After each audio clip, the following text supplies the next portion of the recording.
Hello and welcome to Trojans Live, presented by Monster Energy on ESPN LA 710 across the USC Trojans Media Network. I am Jordan Moore alongside the All-American Sean Cody and our quarterback, Cody Kessler. Monster Energy, the official energy drink partner of USC, tear into a can of the meanest energy drink on the planet. Monster Energy, unleash the beast. And USC's coach interview is presented by I Trust Capital, the official crypto platform of the USC Trojans. It's a bye week, so we get a chance to talk to some offensive coaches, some defensive coaches here today, and a full guest list for our Trojans Live here on a Monday night. Appreciate Dennis Simmons taking the time with us, a man of many titles, among them USC's wide receivers coach. Coach, thanks for joining us. Tough one certainly on Saturday night. Looked like a different team, though, offensively in the second half, particularly the third quarter from the first half. What did you feel like it wasn't working early on in the game that clicked to make it a very competitive game in the second half? I felt like we got our running game going a little bit more in the second half. Guys just needed to settle down the first quarter. Felt like, from spacing wise and route stuff, there were some things that was there. We obviously got to continue to make the plays, and I felt like once we settled down and came back out in the halftime, after halftime, we were able to do that. Coach, specifically in the past game, looked like the game plan was come out and try to attack them. Obviously, Washington had a good secondary, and they had performed well all season. What did you guys want to attack early on in that game, and what kind of just didn't work? Well, obviously there were some holes there in their coverages that we wanted to attack some areas, and I felt like once again the spacing was there, and we just had to make the plays. Once we settled down, and I thought we did that, and we did a better job of making some contested, competitive plays. Coach, we've seen some big-time plays from Makai the last couple of weeks. He's really starting to find a role in this offense. What have you seen from him in his development this season, especially as of late? Well, I think he's had a season to develop. If you think about his history, last year he played 2 offensive games, one being the bowl game, and then he played on the defensive side of the ball. So, with a lot of those guys this year, this is their first opportunity really of, okay, I'm the guy being in the limelight, and, you're going to have some ups and downs with that, but I think for the most part those guys have all performed and stepped up and answered the bell when they had their chance. Did you guys always view him as a receiver? We were talking about this in the pregame show. The recruiting services, they have this athlete designation. That's how I remember Makai Lemon sort of being viewed, and obviously last year he showed it. He's played both sides of the ball for USC. Did you guys always view him as that? Is he a little bit of a late bloomer in the receiving category because people weren't exactly sure what his best position was? No, him going over to the defensive side of the ball was just a product of who he is as a person and team first oriented guy. We always viewed him as a receiver, and frankly, from day one he came in, he started off on the offensive side of the ball. Coach, 3 other young guys, on the wide receiver group that have been developing. How have you perceived their development as the years gone on, and how have they looked to you? I think they've all grown considerably as the season has progressed. Not all the time you get a chance to see that growth on Saturday, but I feel like those guys all have taken strides and all have had their moments. Yeah. Coach, up and down season this year so far, some highs, some lows. What's the message to your group this week on a bye week, getting ready for these last 3 regular season games? The message is the same. When you have a standard and you set that standard, that's what you're going to live or die by. And so the message hadn't changed. This is an opportunity where we got a chance that you don't play on Saturday, but you got a chance every day that we go out and practice to continue to get better at their craft. So that's the things that we're going to focus on. That's the things that I've been upstairs focusing on, prior to coming down here, is looking at every play that we've had this past season thus far and finding ways to improve upon it. You're listening to Coach Dennis Simmons on Trojans Live. Zachariah Branch, obviously such high expectations coming in. He was a big-time recruit, All-American as return man his freshman season. It's been up and down this year. He has a nice game. It gets unlocked a little bit against Washington. The stuff that he's been working on to get going, is it mental stuff? Is it understanding how to be best at the position and confidence and getting that going? Or is it more the physical stuff, technique and size and strength kind of stuff?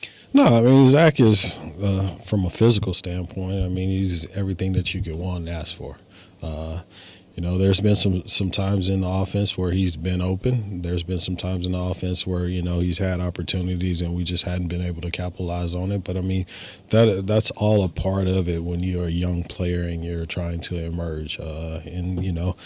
He's had a great attitude. He's been out at practice every day working his butt off, and, the sky's the limit for him. And I do see in the near future of him being able to showcase all of the things that, quote unquote, the media or everybody else write about him. Because, I mean, he's a good player, but he's an even better person, and he's a kid that is very serious about his craft and don't mind investing the time and the effort and working at it.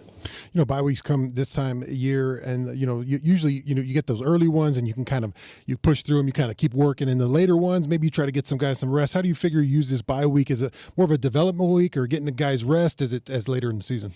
Well, I mean, you guys study our roster, probably better than anyone else, so that Cody does. Coach, I don't know what I'm talking about most of the time. Quarterback can't help it, Coach. I know I got everybody down. I mean, you've seen that we've played several games where, missing pieces of the puzzle. So, I mean, obviously you like to be able to get those pieces back into the fold of things. But, I mean, once again, this is a week that, don't necessarily look at it as a bye week. You don't have a game on Saturday, but this is an opportunity for us to continue to, to work and improve. And that's the way we're looking at it. Coach, we've talked a lot about some of the young guys on the roster, but one of the veterans in your room is Kyron Hudson. He doesn't always jump off the stat sheet, but he's sure always going to make one of those big-time catches, one of those unbelievable catches. He had one against Washington last week. How important is it to have a veteran like that in your room with a group of young guys that still haven't really been in that position before? I think you said it best. I mean, you can't get better at playing the game unless you play the game. Yeah. And, him and Kyle Ford are the two guys that are in the room that have had a wealth of experience of playing the game. So, I mean, there's a lot of things that you don't necessarily see on the stat sheet that, both of those guys provide, not just for the unit, but for our team in general.